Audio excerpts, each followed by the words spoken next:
এর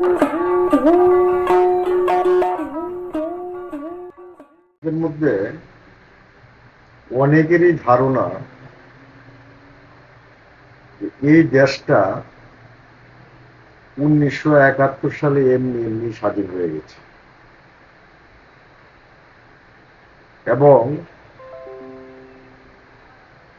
ঐতিহাসিক প্রেক্ষাপটে যদি আমরা চিন্তা করি তাহলে 52 ভাষা আন্দোলনকে আমরা বলি,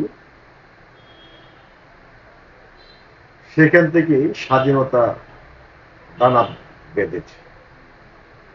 কিন্তু বারবার আমরা শ্রমিক, কৃষক, মেহনতি মানুষের অধিকার আদায়ের যে লড়াই, সংগ্রাম, এইটাকে আমরা ভুলে যাই। আজকে আমরা একটা ভিন্ন বিষয় নিয়ে কথা বলবো।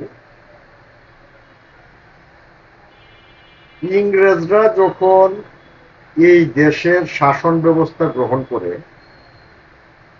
তখন 1793 সালে লর্ড কর্নওয়ালিস তিনি চিরস্থায়ী বন্দোবস্ত প্রথা চালু করে মধ্যস্বত্বভোগী একটা শ্রেণী সৃষ্টি করেছে। এই মধ্যস্বত্বভোগী শ্রেণীটা হচ্ছে জমিদার শ্রেণী।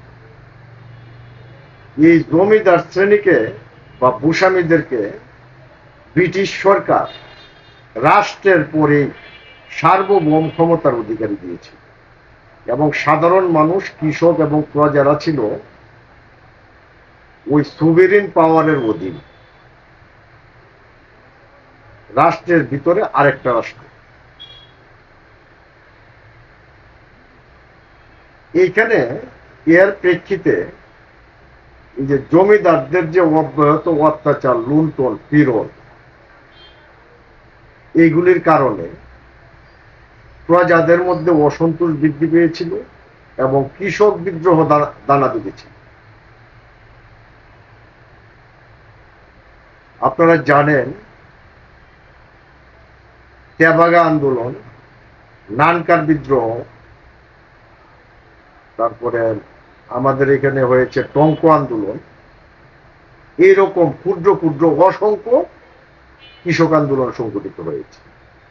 এই আন্দোলনের কারণে ব্রিটিশ সরকারের টনক নড়ে এবং এই দেশের যে দেশপ্রেমিক রাজনীতিবিদ আছে তাদের চাপে পড়ে ব্রিটিশ সরকার প্রজাদেরকে সত্য দেওয়ার একটা চিন্তা ভাবনা করতে।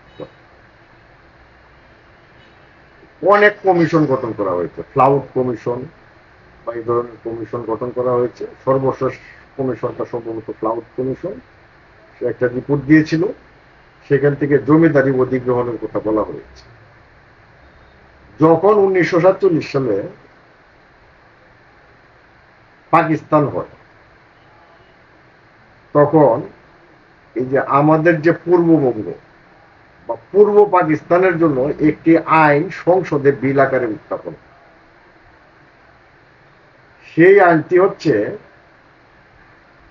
রাষ্ট্রীয় অধিগ্রহণ ও প্রজাস্বত্ব আইন। এটাকে ইংরেজিতে বলে SANT act, state acquisition and tenancy act, East Pakistan state acquisition and tenancy act. Purbabanga বা পূর্ব পাকিস্তান রাষ্ট্রীয় অধিগ্রহণ ও প্রজাস্বত্ব আইন। এটা বিভিন্ন কারণেই তখন আর পাশ হয় নাই। ঘটনাটি বা এই আইনটি অনেক সংযোজন, বিয়োজন বা বিশ্লেষণের পরে এটার নাম হয় রাষ্ট্রীয় অধিগ্রহণ এবং প্রজাস্বত্ব আইন 1950, বিল আকারে আবার উত্থাপন। 1950 সালের কথা। এবং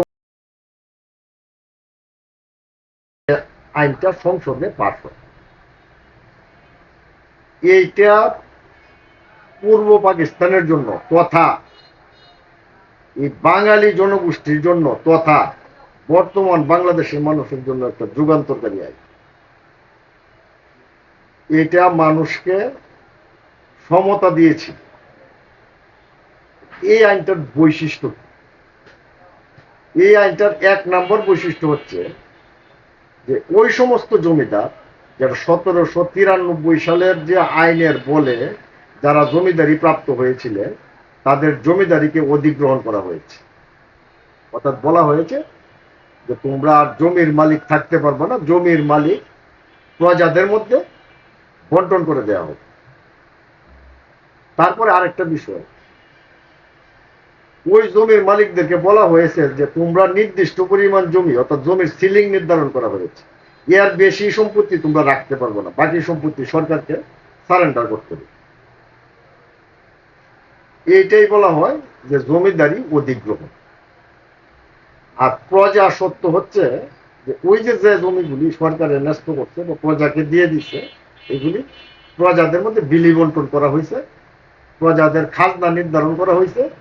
জমিদারি প্রথা উচ্ছেদের মাধ্যমে জমিদার আর খাজনা নেওয়ার অধিকারী হয়নি, থাকেননি, সরকার খাজনা নেওয়ার অধিকারী হয়ে গেছে এবং সরকারের সাথে কৃষকের বা প্রজার একটা সরাসরি যোগাযোগ স্থাপন হয়েছে।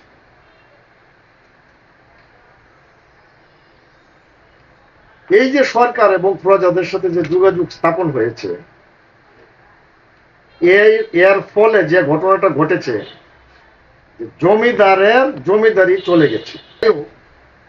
বিষয়টা এরকমও না, জমিদারদেরকে আবার তাদের নির্দিষ্ট পরিমাণ জমি রাখার অধিকার দেওয়া হয়েছে। কিন্তু ঘটনা যেটা ঘটেছে সেটা হইল ওই যে এলিট শ্রেণী, এই এলিট শ্রেণী আর রইল না, প্রজারাও জমির মালিক হয়ে গেছে। মানে রাজার ঘরে যে ধন, টুনির ঘরেও সেই ধন। এই ধন দিয়ে দিছে 1950 সালের প্রজাসত্ব আইন। ফলে এই দেশের শ্রমিক, কৃষক, মেহনতি জনতার মধ্যে একটা মালিকানার ধারণা প্রতিষ্ঠিত হয়েছে। এই ধারণার উপর ভিত্তি করে তারা পরবর্তীতে সংগঠিত হয়ে জনগণ যখন তার নিজের মর্যাদা পেয়েছে, সেই মর্যাদাটাকে কাজে লাগিয়ে তারা সংগঠিত হয়েছে এবং আলাদা রাষ্ট্র কায়েমের জন্য তারা রাজপথে নেমে এসেছে। আমরা যদি শুধুমাত্র বলি এইটাই যে ভাষা আন্দোলনে স্বাধীনতা আন্দোলনের মূল সূতিকাগার, বিষয়টা এরকম না। এর মধ্যে কৃষক প্রজারও একটা ভূমিকা ছিল, কারণ এই সময়টার মধ্যে সাধারণ মানুষ, শ্রমিক, কৃষক, মেহনতি মানুষ এবং ধনী থেকে শুরু করে বা অভিজাত থেকে শুরু করে একবারে গরিব পর্যন্ত, ব্রাহ্মণ থেকে শুরু করে একবারে চন্ডাল পর্যন্ত, সৈয়দ বংশের লোক থেকে শুরু করে একবারে মুচার পর্যন্ত প্রত্যেকেই পতঙ্গের মতো এই দেশের স্বাধীনতার যুদ্ধে ঝাঁপিয়ে পড়েছে। ব্রাহ্মণরা কেন গেল, জমিদাররা কেন গেল, ওই সৈয়দ বংশের লোকটা কেন গেল? তারা গিয়েছে স্বাধীনতার যুদ্ধে এই কারণেই, এই যে পাকিস্তানের প্রতি ক্ষোভটা কি, যে তাদের জমিদারি কেড়ে নিয়েছে। তাহলে শ্রমিক শ্রেণী কেন গেল? শ্রমিক শ্রেণী একমাত্র গেছে স্বাধীনতার আকাঙ্ক্ষা, কৃষক শ্রেণী একমাত্র গেছে নিজের স্বরাজ প্রতিষ্ঠা করার জন্য। এই বিষয়টা অনেকের মাথায় নেই। সবাই শুধু ভাষা আন্দোলন আর বিভিন্ন রাজনৈতিক দলের ইস্তেহার আন্দোলন, এইগুলি নিয়েই এই দেশের মানুষের স্বাধীনতার ইতিহাস রচনা করে। বিষয়টা সঠিক না।